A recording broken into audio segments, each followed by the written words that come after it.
Shalom anak-anak ibu kelas 9, senang kembali boleh bertemu dalam pendidikan agama Kristen pada saat ini. Sebelum memulai pembelajaran ini, ibu berharap sebelumnya anak-anak ibu sudah berdoa secara pribadi. Dan jangan lupa untuk tetap menulis daftar hadir di kolom komentar dengan menulis nama, kelas, dan hadir. Dan ibu juga berharap anak-anak ibu memperhatikan video pembelajaran ini sampai selesai dengan tujuannya untuk memahami bab 9 ini. Jadi, baiklah kita akan memulai pembelajaran kita dari bab 9, Gereja Peduli kepada Sesama yang Sakit. Kita masuk bagian yang pertama, yaitu sakit sebagai permasalahan kehidupan. Mengapa? Sama-sama kita lihat ya. Oke, yang pertama kita perhatikan mengapa tadi itu menjadi permasalahan. Karena orang yang sakit merasa terasing dari kehidupan normal. Yang kedua, waktu yang dia jalani sepi dan menggelisahkan, tidak seperti biasanya. Banyak yang memikirkan penyakit yang diderita dan konsekuensinya sehingga merasa terasing. Yang keempat, terkadang berpikir tentang kematian dan biaya pengobatan. Sehingga biasanya tidak seperti orang yang normal ataupun yang sehat. Dari 4 hal ini, bagaimana semua pihak membantu agar yang sakit dalam kesendiriannya dapat mengusahakan agar hidupnya kembali sehat. Baik dari segi jiwa, sosial, dan mental. Nah, karena itu orang yang sakit sangat perlu untuk diperhatikan. Nah, sekarang dalam penerapan bagi orang yang sakit, kita perhatikan teladan Yesus sebagai gembala. Kristus dikatakan sebagai gembala karena dia selalu memperhatikan, menuntun, dan tahu apa yang dibutuhkan domba-dombanya. Contoh pelayanan yang dilakukan Yesus kepada yang sakit. Nah, kita perhatikan supaya gereja juga melakukannya. Nah, yang pertama, menyembuhkan orang yang sebelah tangannya mati. Dari Matius 12 ayat 9 sampai 15. Ini menjelaskan bahwa orang yang sakit Tuhan pulihkan maksud ibu dari segi fisik. Ya, sehingga dia tidak merasa terasing lagi. Ini yang pertama. Nah, di sini ada seorang perwira, hambanya sedang sakit. Dan dengan keyakinannya dia memohon supaya Yesus memulihkan seorang hambanya. Dan Yesus menyembuhkannya. Nah, berbaring. Kalau anak-anak ibu nanti baca Matius 8 ayat 5 sampai 13 ya. Nah, di sini yang disembuhkan secara fisik dan sosialnya. Kenapa? Karena hubungannya dengan orang lain tidak bisa. Karena fisiknya yang telah berbaring di dalam tempat tidur.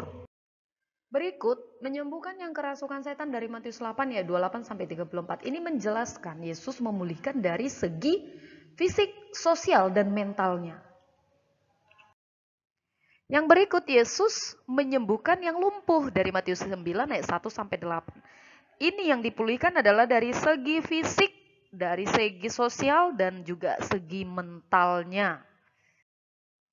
Yang berikut, menyembuhkan ibu mertua Simon Petrus dan orang lain dari Matius 8 ayat 14 sampai 17. Ini juga termasuk adalah suatu penyembuhan secara total pada pribadi mertua dari Simon Petrus dan yang lainnya.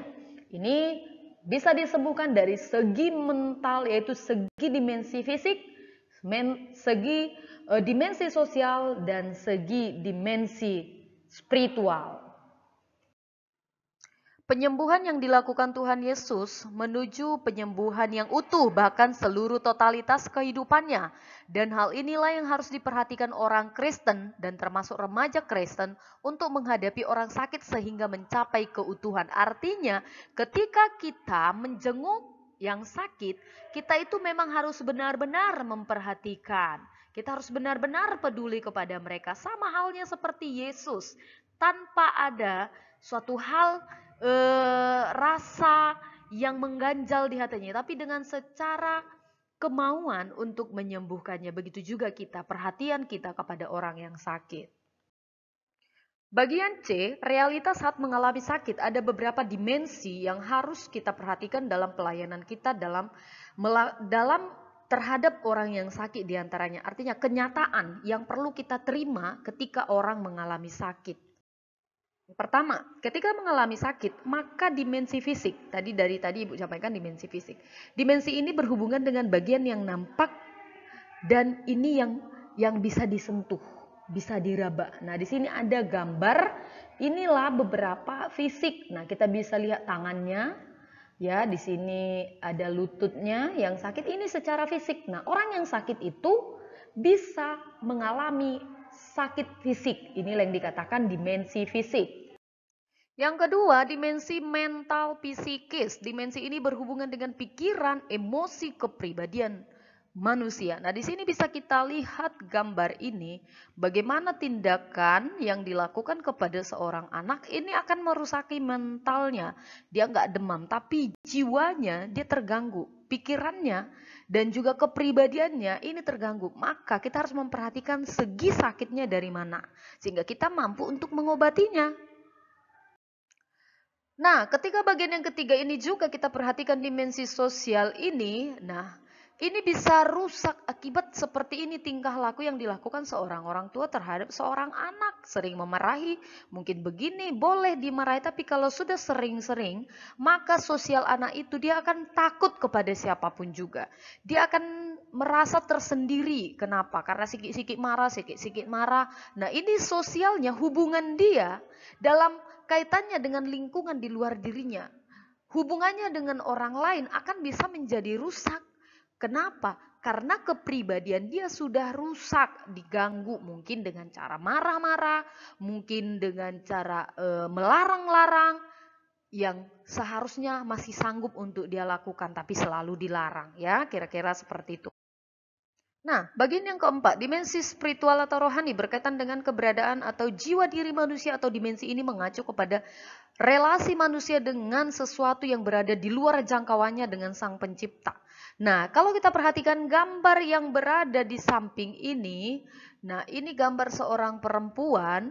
Nah, di sini dia ketika posisinya seperti ini, bahkan jiwanya tadi dimensi bukan hanya spiritual yang terganggu, sosial, dimensi sosial, fisiknya ketika kita lihat seperti ini kakinya dibuat, maka yang terjadi dalam kehidupannya akan rusak. Dia tidak akan percaya kepada Tuhan. Nah, jadi karena itu dalam dimensi ini untuk memperbaikinya perlu dilakukannya yaitu dalam hal berdoa. Supaya apa? Dia kembali sadar akan dirinya.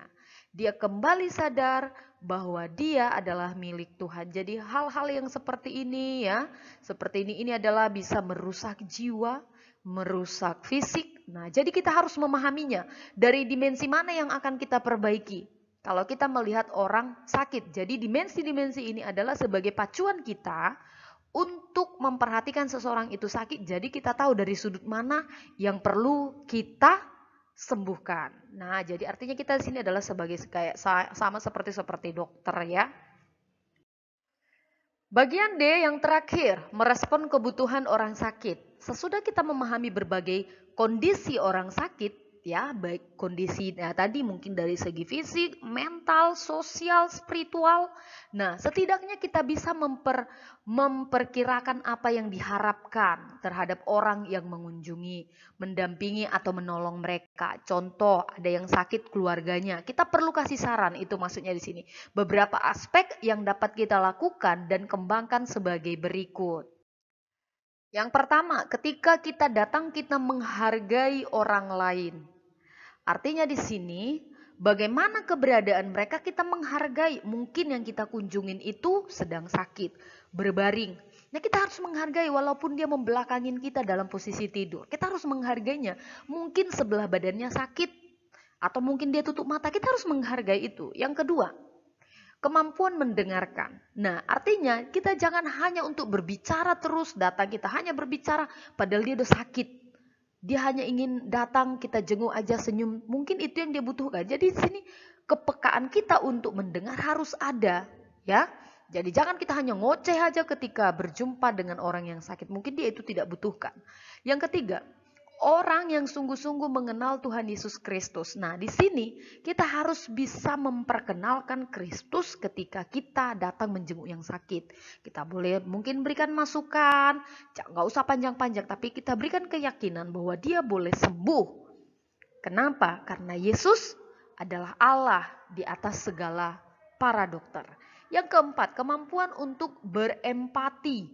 Nah, dikatakan tadi berempati di sana, bahwa di sana kita memberikan secara langsung, bukan hanya beberapa penyampaian saja, tapi kita berikan mungkin dalam bentuk buah tangan, mungkin sumbangan, atau bagaimanapun untuk meringankan beban mereka. Yang kelima, orang yang suka bergaul. Nah, ketika kita datang, kita bergaullah dengan akrab dan kita lihat posisi-posisinya bagaimana. Arti posisi yang Ibu sampaikan tadi, kita bergaulnya bukan hanya untuk berbicara, tapi dari tindakan kita bagaimana untuk meresponnya. Kepekaan kita untuk memperhatikan kebutuhannya. Itu yang dikatakan bergaul, artinya kita kompak dengan situasi yang ada. Dalam proses melayani atau mendampingi orang sakit, peran penolong sangat penting. Karena dia harus langsung berhadapan dengan orang yang sakit. Mengasihi orang lain yang sedang dihadapi perlu dimiliki oleh penolong. Dan sikap ini perlu diekspresikan dalam mendampingi orang sakit. Jadi, apabila anak-anak Ibu keluarga sakit harus diperhatikan. Mungkin apabila kita juga yang berkunjung, kita harus perhatikan karena tadi 4 hal kita sudah pahami dimensi ini. Jadi baik yang menjaga, baik yang berkunjung harus memperhatikan 4 dimensi ini sehingga kita tidak salah untuk memberikan masukan kepada orang yang sakit. Nah, itulah pembahasan kita dari bab 9 ini. Semoga bermanfaat dan mampu kita lakukan, kita praktekkan ketika ada saudara kita ataupun keluarga kita yang sedang sakit. Tugasnya yang pertama, ketika Yesus menyembuhkan yang kerasukan setan dari Matius 8 ayat 28 sampai 34, sebutkan dimensi apa sajakah yang sudah diperbaiki oleh Tuhan Yesus. Sebutkan dimensi apa saja, ya.